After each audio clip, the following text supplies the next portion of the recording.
Armando Emanuel Monteiro nasceu em Santa Maria em 1938. Licenciou-se em Belas Artes e é mestre em História da Artes. Distinguiu-se também na poesia e das suas obras destaca-se O Tempo Redondo. Nesta edição do Ler Açores vamos também falar de Madalena Ferrand, a falecida irmã de Armando Emanuel Monteiro. Autora de romances, contos e ensaios. Em 1999 venceu o prémio Antero de Quental na modalidade de poesia. É José da Câmara Pereira, artista plástico, que nos vai falar dos irmãos e de uma família bem virada para as artes.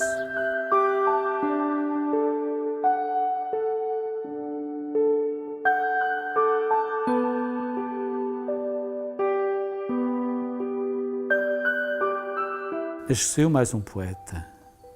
Nasceu um poeta maior, nasceu numa ilha, a Ilha de Santa Maria, nos Açores. Nasceu uma ilha que se foi ampliando às dimensões do universo.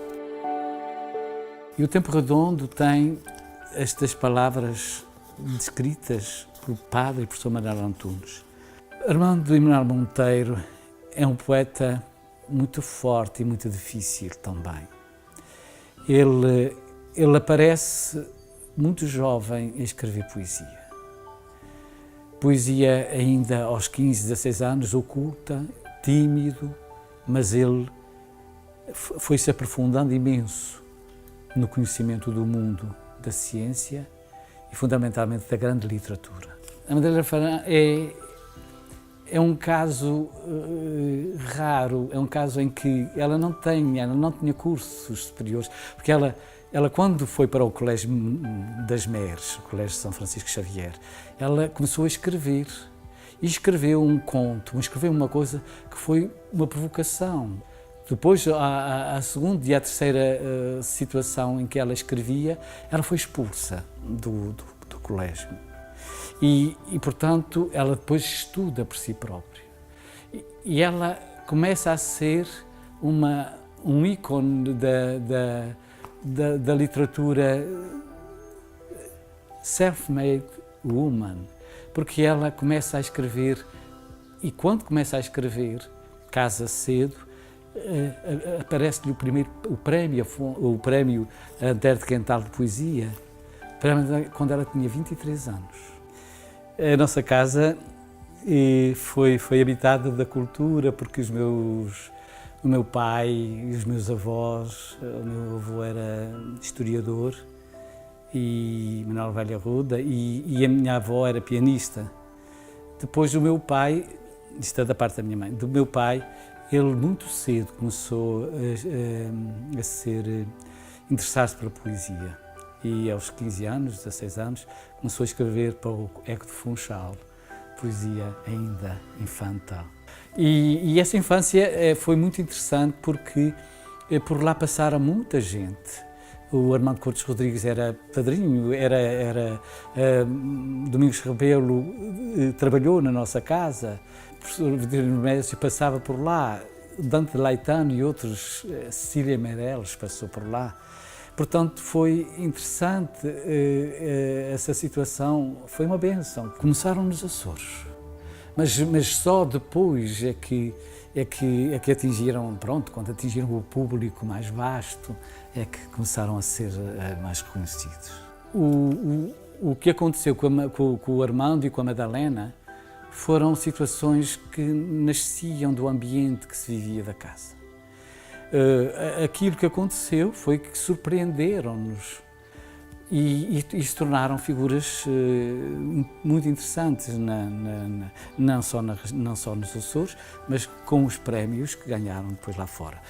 Aquilo que aconteceu com a Madalena é uma coisa de imaginação prodigiosa, uma imaginação que surge quando ela começa a ler os poetas brasileiros, começa a ler-se e depois surge, sem muita cultura, a escrever uma poesia já erudita. É muito singular.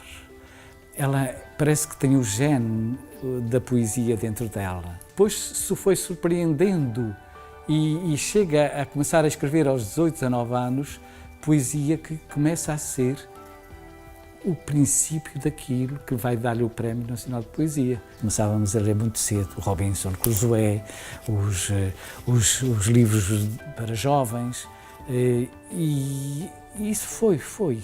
Nós líamos toda a literatura que havia em casa, juvenil. Porque não nos esquecemos que aquela altura, estamos a falar de há 60 anos atrás, há 65 anos atrás,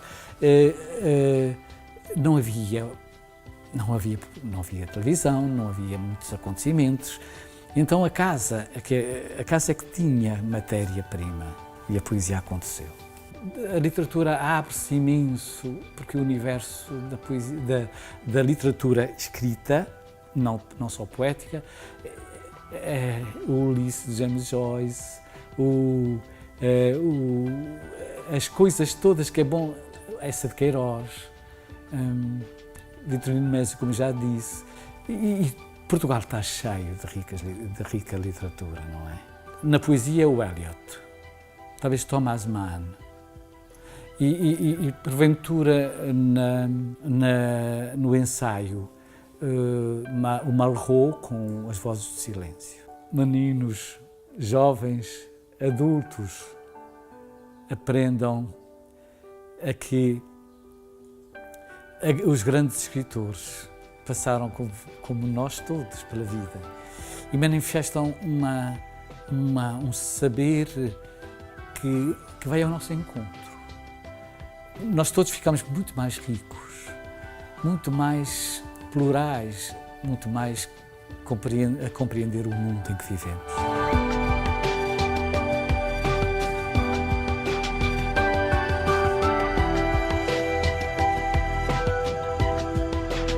Foi mais um Ler Açores, este não contado na primeira pessoa.